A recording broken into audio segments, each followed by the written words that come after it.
अब लक्ष्य को पार करके ही आगे बढ़ने वाला है।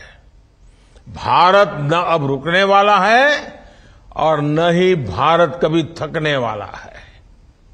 अब तो विकसित भारत बनाना 140 करोड़ देशवासियों ने ठान लिया है और जब देशवासियों ने संकल्प कर लिया है तो फिर ये देश विकसित होकर रहने ही वाला है। मैंने अभी देखा देशवासियों ने दिवाली के समय वोकल फॉर लोकल स्थानीय चीजें खरीदने का अभियान चलाया। लाखों करोड़ रुपया की खरीदी हुई। देखिए कितना बड़ा काम हुआ है। मेरे परिवारजनों, देश के कोने में विकसित भारत संकल्प यात्रा को लेकर इतना उत्साह अनायास नहीं है। इसका कारण है कि पिछले 10 साल उन्होंने मोदी को देखा है, मोदी के काम को देखा है और इसके कारण भारत सरकार पर अपार विश्वास है। भारत सरकार के प्रयासों पर विश्वास है। देश के लोगों ने वो दौर भी देखा है जब पहले की सरकारें खुद को जनता का माई बाप समझती थी और इस वजह से आजादी के अनेक दशकों बाद तक देश की बहुत बड़ी आबादी मूल सुविधाओं से वंचित रही। जब तक कोई बिचौलिया नहीं मिलता है दफ्तर तक नहीं पहुंच पाते, जब तक बिचौलिए जी की जेब नहीं भरते तब तक एक कागज भी नहीं मिलता है। न घर मिले, न शौचालय मिले, न बिजली का कनेक्शन मिले, न गैस का कनेक्शन मिले, न बीमा उतरे, न पेंशन मिले, न बैंक का खाता खुले। ये हाल था देश का। आपको जानकर के पीड़ा होगी, भारत की आधे से अधिक आबादी सरकारों से निराश हो चुकी थी। बैंक में खाता तक नहीं खुलता था, उसकी तो उम्मीदें ही खत्म हो गई थी। जो लोग हिम्मत जुटाकर, कुछ सिफारिश लगाकर स्थानीय सरकारी कार्यालय तक पहुंच जाते थे और थोड़ी बहुत आरती प्रसाद भी कर लेते थे, तब जाकर के वो रिश्वत देने के बाद कुछ काम उनका होना पाता था। और सरकारें भी हर काम में अपनी राजनीति देखते थे। चुनाव नजर आता था, वोट बैंक नजर आता था और वोट बैंक के ही खेल खेलते थे। गांव में जाएंगे तो उस गांव में जाएंगे जहां से वोट मिलने वाले हैं, किसी मोहल्ले में जाएंगे तो वैसे मोहल्ले में जाएंगे जो मोहल्ला वोट देता है, दूसरे मोहल्ले को छोड़ देंगे। ये ऐसा भेदभाव, ऐसा अन्याय, ये जैसा स्वभाव बन गया था। जिस क्षेत्र में उनको वोट मिलते दिखते थे उन्हीं पर थोड़ा ध्यान दिया जाता था और इसलिए देशवासियों को ऐसी माई बाप सरकारों की घोषणाओं पर भरोसा कम ही होता था। निराशा की स्थिति को हमारी सरकार ने बदला है। आज देश में जो सरकार है वो जनता को जनार्दन मानने वाली, ईश्वर का रूप मानने वाली सरकार है और हम सत्ता भाव से नहीं, सेवा भाव से ही काम करने वाले हैं लोग। और आज भी आपके साथ इसी सेवा भाव से गांव गांव जाने का मैंने ठान ली है। आज देश कुशासन की पहले वाली पराकाष्ठा को भी पीछे छोड़कर सुशासन, और सुशासन का मतलब है 100% लाभ मिलना चाहिए, सैचुरेशन होना चाहिए, कोई भी पीछे छूटना नहीं चाहिए, जो भी हकदार है उसको मिलना चाहिए। सरकार नागरिक की जरूरतों की पहचान करे और उन्हें उसका हक दे, और यही तो स्वाभाविक न्याय है और सच्चा सामाजिक न्याय भी यही है। हमारी सरकार की इसी अप्रोच की वजह से करोड़ों देशवासियों में जो पहले उपेक्षा की भावना भरी पड़ी थी, अपने आप को निग्लेक्टेड मानते थे, कौन पूछेगा, कौन सुनेगा, कौन मिलेगा, ऐसी जो मानसिकता थी वो भावना समाप्त हुई है। इतना ही नहीं, अब उसको लगता है इस देश पर मेरा भी हक है, मैं भी इसके लिए हकदार हूं और मेरे हक का कोई छीनना नहीं चाहिए, मेरे हक का रुकना नहीं चाहिए, मेरे हक का मिलना चाहिए। और वो जहां है वहां से आगे बढ़ना चाहता है। अभी जैसे मैं पूर्णा से बात कर रहा था, वो कहता था मैं बेटे को इंजीनियर बनाना चाहता हूं। ये जो आकांक्षा है ना, वही मेरे देश को विकसित बनाने वाली है। लेकिन आकांक्षा तब सफल होती है जब 10 साल में सफलता की बातें सुनते हैं। और ये जो मोदी की गारंटी वाली गाड़ी आपके यहां आई है ना, वो आपको वो भी बताती है कि देखो यहां तक हम किए हैं। इतना बड़ा देश है, अभी भी कोई 2-4 लोग गांव में रह गए होंगे और मोदी ढूंढने आया कि कौन रह गया है, ताकि आने वाले 5 साल में वो भी काम पूरा कर दूं। इसलिए आज देश में कहीं पर भी जाने पर एक बात जरूर सुनाई देती है, और मैं मानता हूं कि ये देशवासियों के दिल की आवाज है। वो दिल से कह रहे हैं, अनुभव के आधार पर कह रहे हैं कि जहां पर दूसरों से उम्मीद खत्म हो जाती है, वहीं से मोदी की गारंटी शुरू हो जाती है। और इसलिए ही मोदी की गारंटी वाली गाड़ी की भी धूम मची हुई है। साथियों, विकसित भारत का संकल्प सिर्फ मोदी का या सिर्फ किसी सरकार का नहीं है। ये सबका साथ लेकर सबके सपनों को साकार करने का संकल्प है। ये आपके संकल्प भी पूरा करना चाहता है। ये आपकी इच्छाएं पूरी हो ऐसा वातावरण बना चाहता है। विकसित भारत संकल्प यात्रा उन लोगों तक सरकार की योजनाएं और सुविधाएं लेकर जा रही है जो अब तक इनसे बेचारे छूटे हुए हैं। उनको जानकारी अभी नहीं है। जानकारी है तो कैसे पाना, उनका रास्ता मालूम नहीं है। आज जगह जगह से नमो ऐप पर जो तस्वीरें लोग भेज रहे हैं, मैं उसे भी देखता हूं। कहीं ड्रोन का डेमोन्स्ट्रेशन हो रहा है, कहीं हेल्थ चेकअप हो रही है। आदिवासी क्षेत्रों में सिकल सेल एनीमिया की जांच हो रही है। जिन जिन पंचायतों में यात्रा पहुंची है, उन्होंने तो दिवाली मनाई है। और उनमें से अनेक ऐसी पंचायतें हैं जहां सैचुरेशन आ चुका है, कोई भेदभाव नहीं, सबको मिला है। जहां जो लाभार्थी छूटे हुए हैं, वहां उन्हें भी अभी जानकारी दी जा रही है और बाद में योजना का लाभ भी मिलेगा। उज्ज्वला और आयुष्मान कार्ड जैसी अनेक योजनाओं से तो उन्हें तत्काल जोड़ा जा रहा है। जैसे पहले चरण में 40,000 से ज्यादा बहनों बेटियों को उज्ज्वला का गैस कनेक्शन दे दिया गया है। यात्रा के दौरान बड़ी संख्या में माय भारत वॉलंटियर्स भी रजिस्टर हो रहे हैं। आपको मालूम है, हमने कुछ दिन पहले एक देशव्यापी नौजवानों का एक संगठन खड़ा किया है, सरकार की तरफ से शुरू किया है। उसका नाम है माय भारत।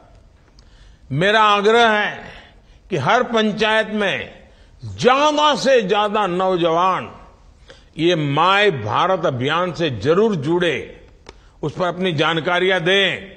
और बीच बीच में मैं आपसे बात करता रहूंगा और आपकी शक्ति विकसित भारत बनाने की शक्ति बन जाए, हम मिलकर के काम करेंगे। मेरे परिवारजनों, 15 नवंबर को जब ये यात्रा शुरू हुई थी, और आपको याद होगा भगवान बिरसा मुंडा की जन्म जयंती पर शुरू हुआ था। जनजातीय गौरव दिवस था उस दिन, और मैंने झारखंड के दूर सुदूर जंगलों में एक छोटी सी जगह से इस काम का आरंभ किया था। वरना मैं यहां बड़े विज्ञान भवन में या भारत मंडपम में या यशोभूमि में बड़े ठाट बाट से कर सकता था, लेकिन मैं ऐसा नहीं किया। चुनाव का मैदान छोड़ करके मैं खूंटी गया, झारखंड गया, आदिवासियों के बीच गया और इस काम को आगे बढ़ाया। और जिस दिन ये यात्रा शुरू हुई थी तब मैंने एक और बात कही थी। मैंने कहा था कि विकसित भारत का संकल्प 4 अमृत स्तंभों पर मजबूती के साथ टिका है। ये अमृत स्तंभ कौन से हैं, इसी पर हमें ध्यान केंद्रित करना है। एक अमृत स्तंभ है हमारी नारी शक्ति, दूसरा अमृत स्तंभ है हमारी युवा शक्ति, तीसरा अमृत स्तंभ है हमारे किसान भाई बहन, चौथी अमृत शक्ति है हमारा गरीब परिवार। मेरे लिए देश की सबसे बड़ी 4 जातियां हैं। मेरे लिए सबसे बड़ी जाति है गरीब, मेरे लिए सबसे बड़ी जाति है युवा, मेरे लिए सबसे बड़ी जाति है महिलाएं, मेरे लिए सबसे बड़ी जाति है किसान। इन 4 जातियों का उत्थान ही अगर भारत को विकसित बनाएगा, और अगर 4 का हो जाएगा ना, इसका मतलब सबका हो जाएगा। इस देश का कोई भी गरीब, चाहे वो जन्म से कुछ भी हो, मुझे उसका जीवन स्तर सुधारना है, उसे गरीबी से बाहर निकालना है। इस देश का कोई भी हुआ, चाहे भी उसकी जाति कुछ भी हो, मुझे उसके लिए रोजगार के, स्वरोजगार के नए अवसर देने हैं। इस देश की कोई भी महिला, चाहे उसकी जाति कोई भी हो, कुछ भी हो, मुझे उसे सशक्त करना है, उसके जीवन से मुश्किलें कम करनी है, उसके सपने जो दबे पड़े हैं ना, उन सपनों को पंख देनी है, संकल्प से भरना है, और सिद्धि तक उसके साथ रह करके मैं उसके सपने पूरे करना चाहता हूं। इस देश का कोई भी किसान, चाहे उसकी जाति कुछ भी हो, मुझे उसकी आय बढ़ानी है, मुझे उसका सामर्थ्य बढ़ाना है, मुझे उसकी खेती को आधुनिक बनानी है, मुझे उसकी खेती में जो चीजें उत्पादित होती है उसकी मूल्य वृद्धि करनी है। गरीब हो, युवा हो, महिलाएं हो और किसान, ये 4 जातियों को मैं जब तक मुश्किलों से उबार देता नहीं हूं, मैं चैन से बैठने वाला नहीं हूं। बस आप मुझे आशीर्वाद दीजिए ताकि मैं उतनी शक्ति से काम करूं कि इन 4 जातियों को सारी समस्याओं से मुक्त कर दूं। और ये 4 जाति जब सशक्त होगी तो स्वाभाविक रूप से देश की हर जाति सशक्त होगी। जब ये सशक्त होंगे तो पूरा देश सशक्त होगा। साथियों, इसी सोच पर चलते हुए आज विकसित भारत संकल्प यात्रा के दौरान, यानी जब ये मोदी की गारंटी वाली गाड़ी आई है, तब 2 बड़े कार्यक्रम देश ने किए हैं। एक कार्य नारी शक्ति और टेक्नोलॉजी से खेती किसानी को आधुनिक बनाना, वैज्ञानिक बनाना, उसे सशक्त करने का काम है। और दूसरा, इस देश के हर नागरिक का, चाहे वो गरीब हो, चाहे निम्न मध्यम वर्ग का हो, चाहे मध्यम वर्ग का हो, चाहे अमीर हो, हर गरीब को दवाएं सस्ते से सस्ती मिले, उसको बीमारी में जिंदगी गुजारनी न पड़े, ये बहुत बड़ा सेवा का काम, पुण्य का काम, उससे भी जुड़ा हुआ अभियान है। मैंने लाल किले से देश की ग्रामीण बहनों को ड्रोन दीदी बनाने की घोषणा की थी और मैंने देखा कि इतने कम समय में ये हमारी बहनों ने, गांव की बहनों ने, 10वीं कक्षा पास है, कोई 11वीं कक्षा पास है, कोई 12वीं कक्षा क्या है, और हजारों बहनों ने ड्रोन चलाना सीख लिया। खेती में कैसे इसका उपयोग करना, दवाइयां कैसे छिड़कना, फर्टिलाइजर कैसे छिड़कना सीख लिया। तो ये जो ड्रोन दीदी है ना, वो नमन करने का मन करे इतना जल्दी से वो सीख रही है। और मेरे लिए तो ये ड्रोन दीदी को नमन का कार्यक्रम है और इसलिए मैं तो इस कार्यक्रम का नाम देता हूं नमो ड्रोन दीदी, नमो ड्रोन दीदी, नमो ड्रोन दीदी। ये हमारी नमो ड्रोन दीदी जो है ये आज लॉन्च हो रही है। ये नमो ड्रोन दीदी, ताकि हर गांव ड्रोन दीदी को नमस्ते करता रहे, हर गांव ड्रोन दीदी को नमन करता रहे, ऐसा वातावरण मुझे बनाना है। इसलिए मैंने योजना का नाम भी मेरे कुछ लोगों ने सुझाया है, नमो ड्रोन दीदी। अगर गांव जैसे कहेगा नमो ड्रोन दीदी, तब तो हमारी हर दीदी का मान सम्मान बढ़ जाएगा। आने वाले समय में 15,000 स्व सहायता समूहों को ये नमो ड्रोन दीदी कार्यक्रम से जोड़ा जाएगा, वहां ड्रोन दिया जाएगा और गांव में वो हमारी दीदी सबके प्रणाम का, नमन का अधिकारी बन जाएगी और नमो ड्रोन दीदी हमारा आगे बढ़ेगा। हमारी बहनों को ड्रोन पायलट की ट्रेनिंग दी जाएगी। सेल्फ हेल्प ग्रुप्स के माध्यम से बहनों को आत्मनिर्भर बनाने का जो अभियान चल रहा है वो भी ड्रोन ऊर्जा से सशक्त होगा। इससे बहनों बेटियों को कमाई का अतिरिक्त साधन मिलेगा। और मेरा जो सपना है ना, 2 करोड़ दीदी को मुझे लखपति बनाना है।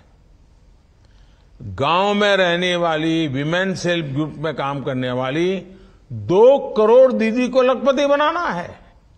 देखिए, मोदी छोटा सोचता ही नहीं है और जो सोचता है उसको पूरा करने के लिए संकल्प लेके निकल पड़ता है। और मुझे पक्का विश्वास है इससे देश के किसानों को बहुत कम कीमत में ड्रोन जैसी आधुनिक टेक्नोलॉजी मिल पाएगी। इससे उनके स्वास्थ्य, हेल्थ को भी लाभ होने वाला है, उनके स्वास्थ्य को भी लाभ होने वाला है। इससे समय भी बचेगा, दवा और खाद की भी बचत होगी, जो वेस्टेज जाता है वो नहीं जाएगा। साथियों, आज देश के 10,000वें जन औषधि केंद्र का भी उद्घाटन किया गया और मेरे लिए खुशी है कि बाबा की भूमि से मुझे 10,000वें केंद्र के लोगों से बात करने का मौका मिला। अब आज से ये काम आगे बढ़ने वाला है। देश भर में फैले ये जन औषधि केंद्र आज गरीब हो या मिडिल क्लास को, हर किसी को सस्ती दवाइयां उपलब्ध कराने के बहुत बड़े सेंटर बन चुके हैं। और देशवासी तो स्नेह से इन्हें, मैंने देखा है गांव वालों को ये नाम वाम को याद नहीं रहता है, तो गांव वाले तो कहे भाई तो मोदी की दवाई की दुकान है, मोदी की दवाई की दुकान पर जाएंगे, भले आपको जो मर्जी पड़े नाम दीजिए, लेकिन मेरी इच्छा यही है कि आपके पैसे बचने चाहिए, यानी आपका बीमारी से भी बचना है और जेब में पैसे भी बचना है। दोनों काम मुझे करने हैं, आपको बीमारी से बचाना और आपके जेब से पैसे बचाना। इसका मतलब है मोदी की दवाई की दुकान। इन जन औषधि केंद्रों पर लगभग 2000 किस्म की दवाएं 80 से 90% तक डिस्काउंट पर उपलब्ध है। अब बताइए, 1 रुपये की चीज 10, 15, 15 पैसा, 20 पैसे में मिल जाए तो कितना फायदा होगा। और जो पैसे बचेंगे ना, वो आपके बच्चों के काम आएंगे। 15 अगस्त को ही मैंने देश भर में जन औषधि केंद्र, जिसको लोग मोदी की दवाई की दुकान कहते हैं, वो 25,000 खोलने का तय किया है। 25,000 तक पहुंचाना है इसको। अब इस दिशा में और तेजी से काम शुरू हुआ है।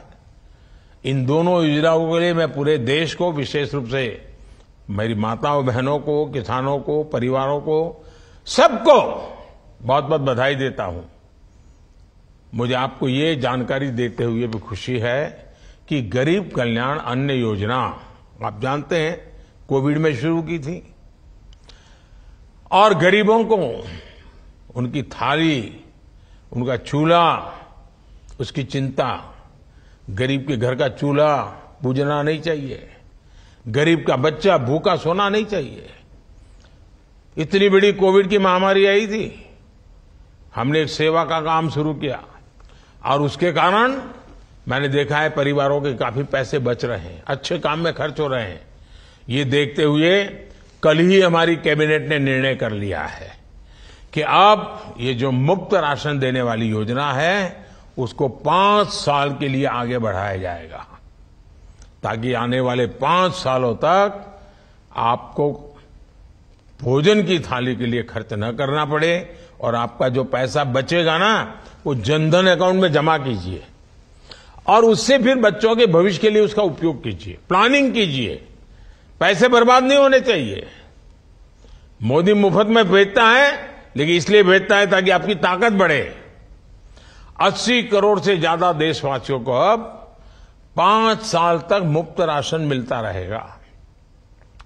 इससे गरीबों की जो बचत होगी, उस पैसों को वे अपने बच्चों की बेहतर देखभाल में लगा सकेंगे। और ये भी मोदी की गारंटी है जिसे हमने पूरा किया है। इसलिए मैं कहता हूं कि मोदी की गारंटी यानी गारंटी पूरा होने की गारंटी। साथियों, इस पूरे अभियान में पूरी सरकारी मशीनरी, सरकार के कर्मचारियों की बड़ी भूमिका है। मुझे याद है कुछ वर्ष पहले ग्राम स्वराज अभियान के तौर पर इस तरह के बहुत सफल कोशिश हुई थी। वो अभियान 2 चरणों में देश के लगभग 60,000 गांवों तक हमने चलाया था। सरकार अपनी 7 योजनाएं लेकर गांव-गांव गई थी, लाभार्थियों तक पहुंची थी। इसमें आकांक्षी जिलों के भी हजारों गांव शामिल थे। अब उस सफलता को सरकार ने विकसित भारत संकल्प यात्रा का आधार बनाया है। इस अभियान से जुड़े सरकार के सभी प्रतिनिधि देश सेवा का, समाज सेवा का बहुत बड़ा कार्य कर रहे हैं। पूरी ईमानदारी से डटे हुए गांव-गांव तक पहुंचते रहिए। सबके प्रयास से विकसित भारत संकल्प यात्रा पूरी होगी। और मुझे विश्वास है कि जब विकसित भारत की बात करते हैं तो मेरा गांव आने वाले वर्षों में कितना बदलेगा, ये भी आपको तय करना है। हमारे गांव में भी इतनी प्रगति होनी चाहिए, तय करना है। हम सब मिलकर के करेंगे ना, हिंदुस्तान विकसित होकर रहेगा, दुनिया में हमारा देश काफी ऊंचा होगा। फिर एक बार मुझे आज सबसे मिलने का अवसर मिला। बीच में कभी मौका मिलेगा तो मैं दूर से आपसे जुड़ने के प्रयास करूंगा। आप सबको मेरी बहुत शुभकामनाएं हैं। बहुत बहुत धन्यवाद।